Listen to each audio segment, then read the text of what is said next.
வணக்கம். ஸ்டாலினை சந்தித்த அடுத்தடுத்த தலைவர்கள் திமுக கூட்டணியில் அதிர்ச்சி என்ன நடக்கிறது அப்படின்றத இந்த காணொலி வாயிலாக நம்ம பார்க்கிறோம்.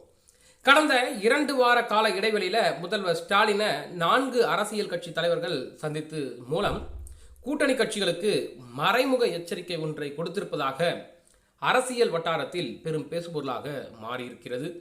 குறிப்பாக தொகுதி பங்கீட்டில் அதிக இடங்களை எதிர்பார்க்கும் விசிகா, சிபியு, சிபிஐ உள்ளிட்ட கட்சிகளுக்கு திமுகவுடைய வார்னிங் இது அப்படின்ற அறிவிப்பும் வெளியாகியிருக்கு.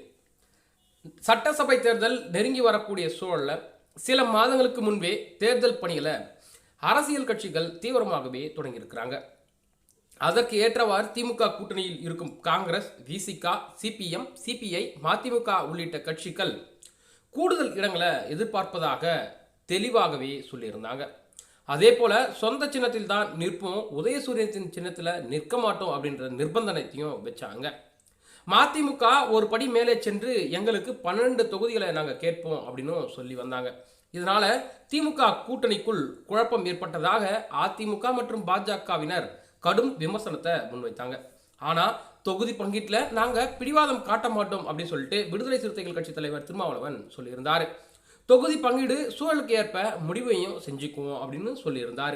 இந்த நிலையில தான் கடந்த 10 நாட்களில் மட்டும் நாம் தமிழர் கட்சியின் தலைமை ஒருங்கிணைப்பாளர் சீமான், தேமுதிகவின் பொதுச் செயலாளர் பிரேமலதா, முன்னாள் முதல்வர் ஓ பன்னீர்செல்வம் மற்றும் மதிமுகவின் பொதுச் செயலாளர் வைகோ ஆகிய 4 பெரும் முக்கியத்துவம் வாய்ந்த தலைவர்கள் முதல்வர் ஸ்டாலினை சந்தித்து சென்றிருக்கிறார்கள்.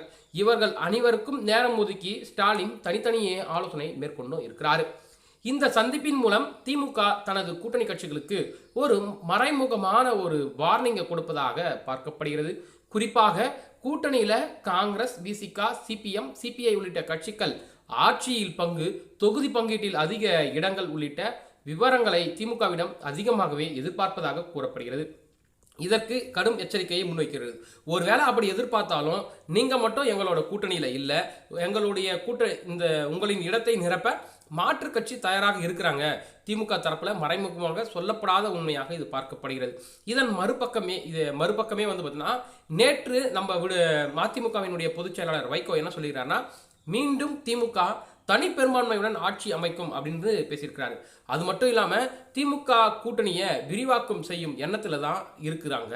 தேமுதிக, மக்கள் நீதி மையம் உள்ளிட்ட கட்சிகள் சட்டசபை தேர்தலில் கூட்டணிக்கு வரும் பட்சத்தில் அவர்களுக்கும் கூடுதல் இடம் ஒதுக்க வேண்டிய தேவை திமுகவிற்கு ஏற்படும் என்பதால் காங்கிரஸ், விசிகா, சிபிஎம், சிபிஐ உள்ளிட்ட கட்சிகளுக்கு அதிக சீட்டு எதிர்பார்ப்பு பேச்சுவார்த்தை வரக்கூடாது என்பதற்காக திமுக இப்பொழுதிலிருந்தே அரசியல் காய்களை நகர்த்தி வருகிறது.